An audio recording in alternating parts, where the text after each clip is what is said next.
안녕하세요. 인천 인터넷신문협회 인인협 방송 기자가 묻는다 진행을 맡은 쓰다미디어 박신수입니다. 인인협에서는 이번 지방선거를 맞이해서 지자체 출마를 준비하고 있는 주요 예비 후보자를 모시고 그들의 정책과 비전 그리고 지역 현안에 대해서 직접 들어보는 시간을 마련했습니다. 오늘 그 네 번째로 영종구청장을 준비하고 계시는 더불어민주당 박광훈 후보님을 모셨습니다. 후보님 안녕하세요. 네, 안녕하세요. 반갑습니다. 중앙정치에서 후보님은 오랫동안 정치 경험과 정책 경험을 해오셨는데요. 영종구청장을 지금 출마를 하셨거든요. 출마의 어떤 계기를 한번 들어보고 싶습니다. 네, 제가 한 15년 정도 국회와 중앙정부와 그다음에 민주당 중앙당에서 좀 일을 하면서 중앙정치에 경험을 쌓았습니다. 참모가 열심히 하더라도 실제 의사결정을 하는 단위는 이제 주로 이제 국회의원님들, 뭐 장관님들이나 이런 선출직 되시는 분들인데요. 그래서 그런 것들을 바꾸고 만들 수 있는 힘이 좀 필요하게 됐는데 이걸 하려면은 선출직을 해야 된다라는 결론에 도달하게 됐고 지방자치단체장이 정치인으로서 어떤 훈련 과정으로서 되게 좋은 무대가 됩니다. 국민 주권주의를 좀 실현하는 밑바 현장에서 실현하는 것들을 많이 경험을 했기 때문에 꼭 좀 해봤으면 좋겠다라고 또 권유도 많이 하셨고요. 그래서 이번 선거에 나서게 됐습니다. 근데 후보님께서는 이제 지금 계속 지역 활동을 해오시면서 영종이라는 그 도시가 공황 도시를 넘어서서 어떤 역사와 문화, 관광이 살아있는 도시로 만들어야 된다고 그렇게 말씀을 해오셨거든요. 네, 그거에 대해서 한번 구체적인 생각을 한번 듣고 싶습니다. 공항이 이제 영어로 하면 에어포트예요. 포트는 항구지 않습니까?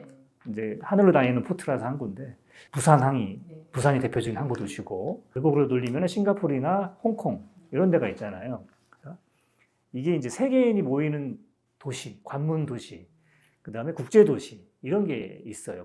인천공항이 있고 사람들이 인천공항은 아는데 그게 영종도에 있다는 생각은 잘 못해요. 사실 영종이 역사가 많이 깊습니다.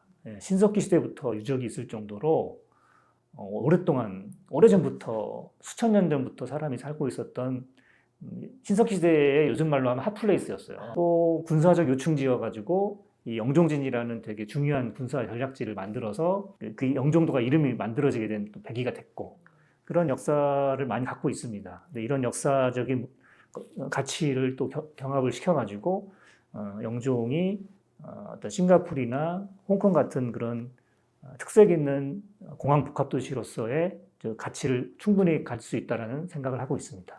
그러니까 영종이라는 도시가 단순히 공항 도시를 넘어서서 뭐 역사와 문화, 뭐 관광 이게 이렇게 다각적으로 발전할 수 있는 도시라고 이렇게 들었습니다. 그런 도시를 어떻게 보면 가능성 있게 해줄 수 있는 방안이 있다면 사람이 살기 좋아야 되잖아요. 그러려면은 일자리가 좋은 일자리가 있어야 돼요. 제가 생각하는 이제 영종의 일자리는 크게 두 가지입니다. 하나는 이제 공항 산업이 있겠고 또 하나가 이제 문화관광 산업이 있습니다. 때는 또 MRO라고 해서 항공 정비 이런 게 좀 단지가 지금 조성되고 있거든요. 거기에서도 이제 많은 일자리들이 많이 생길 것 같습니다. 사실 뭐 을왕리 해수욕장이나 뭐 왕산 해수욕장들은 많이 들어보시고 와보셨을 텐데 이게 갖고 있는 잠재력에 비해서 많이 발전이라든가 이렇게 안 돼 있어요. 인스파이어 리조트가 중심이 생겨서 이제 거기서 케이팝 공연을 많이 합니다. 해외에서 오시는 분들이 가깝게 거기 와서 문화 공연을 즐길 수도 있고요. 근데 이게 좀 많이 교통편이라든가 연계 관광이라든가 이런 게 부족합니다. 영종을 한 바퀴 돌면서 이렇게 영종이 이렇게 재밌고 멋있는 데가 있구나라고 하는 거를 좀 맛볼 수 있도록 여러 가지 컨텐츠들을 많이 개발을 해야 되겠죠. 그래서 아까 말씀드렸다시피 항공산업과 문화관광산업 이것을 많이 발굴하려고 합니다. 이번에 이제 행정 부분을 한번 가보겠는데요. 이제 선거 끝나고 이제 7월이 되면 이제 영종구가 분구가 되지 않습니까? 영종이 분구가 될 경우에 있어서 어떤 그 행정적인 부분이 굉장히 중요할 것 같거든요. 이렇게 중구에서 막 분구돼서 혼란을 또 초래할 수도 있는 그런 부분인데 분구가 됐을 때 가장 영종구가 행정적으로 우선적으로 갖춰야 될 것은 뭐라고 생각을 하십니까? 현재 중구청에서 분구를 준비를 하고 있죠. 시에서도 지원을 하고 있고. 근데 직접 가서 보기 전까지는 어느 정도 준비가 됐고 잘 되고 있는지는 잘 모릅니다. 지금 영종고 분구를 저는 이제 영종고 독립이라고 얘기를 하는데 예, 영종 주민들한테 정말 큰 계기가 될 거라고 보고요. 저는 우리 영종고 행정에 필요한 것은 창의력과 끈기라고 생각합니다. 왜냐하면 영종은 이제 공항공사라든가 LH라든가 인천경제청 같은 중앙정부기구, 그다음에 인천시 기구가 많이 연관이 돼 있어요. 그래서 사실 법적 권한으로만 놓고 보면은 영종구청장의 권한이 되게 별로 없습니다. 기존의 공식이나 구조대로 하면은 나아갈 수가 없습니다. 그래서 창의력이 필요해요. 누가 얘기했죠? 창조적 파괴. 예, 창조적 파괴까지는 안 하고 싶은데 어떻게든 구조의 어떤 틀을 변경하지 않고서는 나아가기가 쉽지가 않다. 기존의 어떤 구조가 예, 안 된다. 문법으로는 좀 안 되기 때문에 창의력을 발휘해야 되고 그렇기 때문에 정치력이 좀 필요하다고 보고요. 틀을 바꾸기 위해서는 되게 끈기가 필요합니다. 예, 그런 것들에 대해서 너무 조급해하지 말고 그림을 잘 그려놓고 그거를 한 발 한 발 만들어낼 수 있도록 끈기 있게 가는 게 중요하다 이렇게 생각합니다.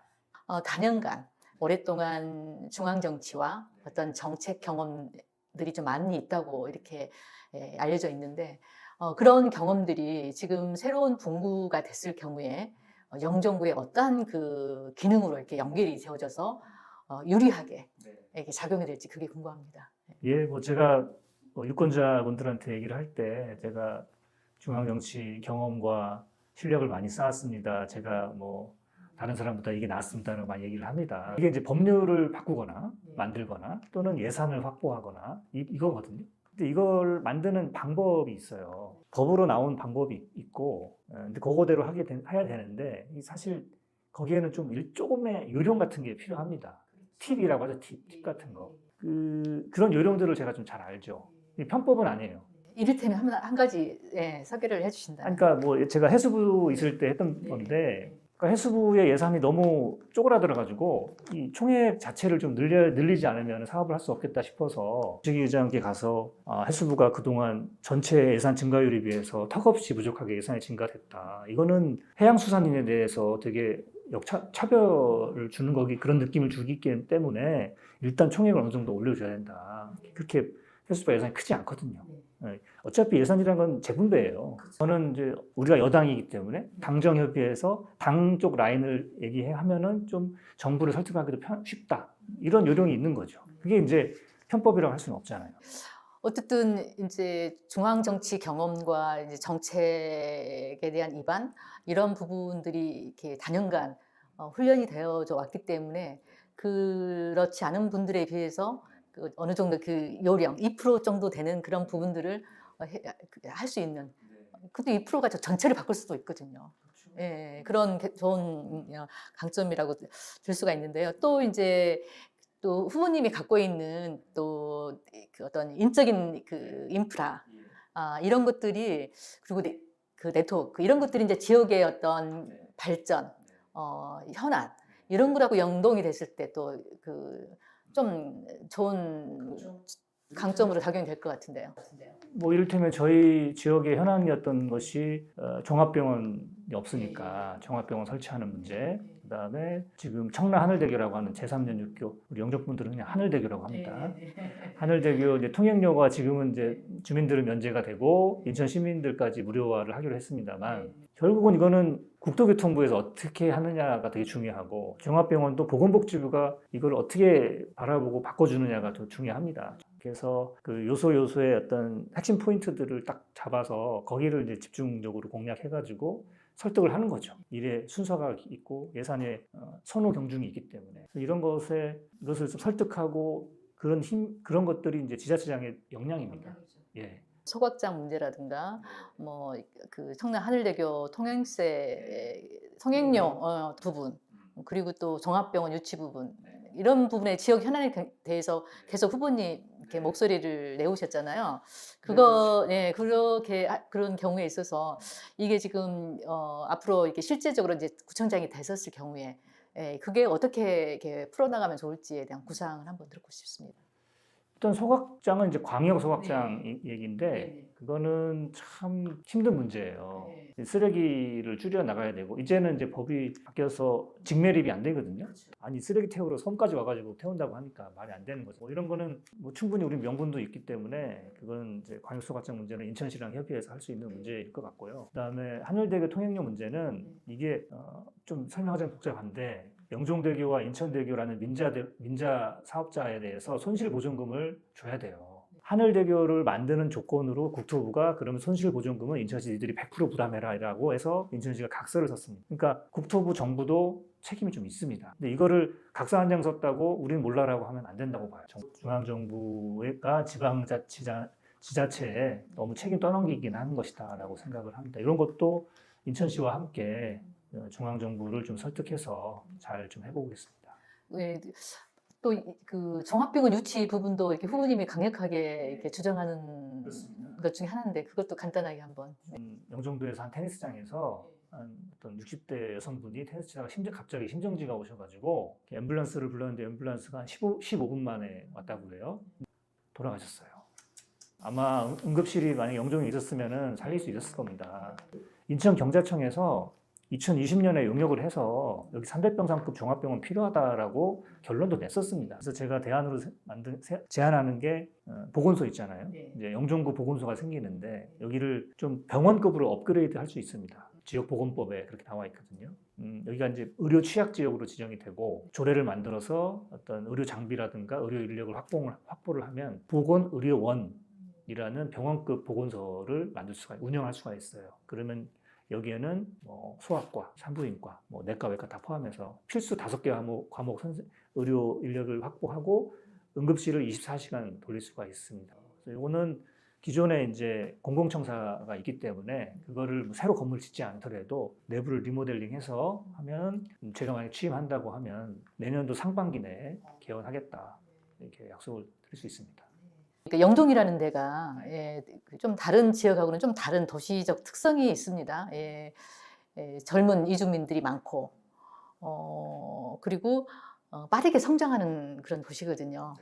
그래서 이 영종이 이렇게 이런 도시적 특성을 이제 갖고서 새로운 영종구로 이렇게 출범이 하는데 이런 도시적 특성이 새로운 그 영종구를 만들어 가는데 어떻게 그 앞으로 펼쳐질 것 같은 생각이 듭니까? 이런 좋은 그 도시적 특성이. 빠르게 성장하고 있죠. 2000년 인천공항이 개항할 때 인구가 2만 명이 채 안 됐어요. 근데 25년이 지났죠. 지금 인구가 거의 14만이 육박합니다. 그러니까 25년 만에 7배가 늘었어요. 우리 영종구 새로 출범할 영종구의 행정은 공정하고 또 참여 민주주의를 실행하는 그런 행정을 해야겠다. 누가 되든 그렇게 가야 성공할 수 있다라고 생각합니다. 이제 지금까지 이제 그 후보님의 구상이나 이런 것들을 들어봤는데요. 그런 것들 구상을 펼쳐나가는 데 있어서 가장 기본이 되는 후보님 갖고 계시는 정치 철학을 짧게 얘기해 주신다면 뭐라고 할 수 있을까요? 네, 제가 여기 영종 러너라고 이렇게 써 있는데 이게 이제 달리는 사람이라고 해서 러너도 있고요. 배우는 사람이라는 러너의 뜻도 있는 중의적 의미가 있습니다. 이게 현장에 답이 있다. 달리는 거지 않습니까? 이게 차 타고 휙 지나가는 거하고 걸으면서 보는 거하고 되게 달라요. 이재명 대통령이 발전도상형 인물이라고 이렇게 표현을 해요. 그러니까 계속 발전하는 거죠. 끊임없이. 그러니까 완성형 딱 있는 게 아니라 계속 발전하면서 이렇게 발전하는 사람이라는 거죠. 개발도상국처럼 발전도상형 인물이라는 거예요. 처음에는 그냥 달리는 사람이라 해가지고 이렇게 해봤는데 계속 가면 갈수록 이게 맞는 것 같아요. 이렇게 하는 게. 그래서 앞으로도 이건 계속 영종 러너라고 할 건데 그런 뭐 행정 철학이라고 한다고 하면 이 영종 러너에 그런 게 포함되어 있다고 말씀드리겠습니다. 이번에 이제 선거에 나오시면서 선거에 임하는 자세의 한 차원으로서 주민들에게 하고 싶은 말 한 말씀 하고 그리고 나는 그 구청장이 되면 어떤 사람이 되게 딱 이렇게 한 줄 정도의 그 임팩트 있게 한번 말씀 부탁드리겠습니다. 2018년도에 와서 계속 살고 있고 제 아이가 그때 유치원 때 들어와서 유치원 다니고 초등학교 졸업해서 이제 중학교를 다녀요. 우리 아이들이 여기 영종에서 좀 자기 꿈이 있으면은 꿈을 이룰 수 있는 그런 도시, 그런 동네를 만들고 싶습니다. 그래서 제 아이한테 얘가 커서 나중에 뭐 딴 도시를 가더라도 내 고향은 영종이고 다시 돌아오고 싶은 그런 따뜻하고 사람 냄새나고 뭐 그런 공동체 도시를 만들고 싶어요. 제 이제 선거 프레이즈 중에 하나가 모토 중에 하나가 이해찬답게 이재명처럼이에요. 이제 얼마 전 작고하신 이해찬 전 총리님은 제가 오랫동안 모셔서 제가 스승님처럼 생각하고 있고 그분의 정치적 철학, 정치적 의지를 좀 계승해서 실천하는 게 또 저의 또 사명이라고 생각을 합니다. 정치하는 사람이 욕먹지 않고 정치가 밥 먹여준다라는 걸 느낄 수 있게 하고 그런 좀 효능감 있는 정치를 좀 해보고 싶고요. 그다음에 이재명처럼이니까 이재명 대통령이 사실 이념에 살이 잡히지 않고 실용주의적으로 이제 정치를 하고 국정을 하시지 않습니까? 그래서 상당히 큰 호응을 얻고 있고 또 바로바로 이제 효과가 나오니까 이게 이재명식 정치구나라고 이제 사람들이 좋아합니다. 실용주의적으로 그러니까 사고는 좀 철저하게 서생의 문제의식과 상인의 현실 감각이라는 말이 있잖아요. 그런 것처럼 토의나 논의는 충분히 하되 실천하는 거는 상당히 실용적이고 상인들의 현실 감각을 갖춰서 그렇게 주민들이 바로바로 체감할 수 있는 그런 행정을 해보겠다 그렇게 생각합니다. 네. 그 효능감 있는 정치인이 되시겠다는 그 말에 잘 와닿고 감사합니다. 어쨌든 오늘 귀한 시간 내주셔서 후원님 감사드리고요. 네, 좋은 결과 있기를 기대합니다. 네, 오늘 말씀 잘 들었습니다. 지금까지 더불어민주당 영종구청장 후보로 출마하신 박광훈 예비후보를 모시고 그 후보가 갖는 영종에 대한 비전과 정책 그리고 청산일에 대해서 잘 들어봤습니다. 이인엽 방송은 앞으로도 주요 예비 후보들을 만나서 그들의 정책과 비전을 들어보는 시간들을 계속 전해 듣도록 하겠습니다. 지금까지 저는 이인엽 방송 진행을 맡은 박신숙이었습니다. 시청자 여러분 감사합니다.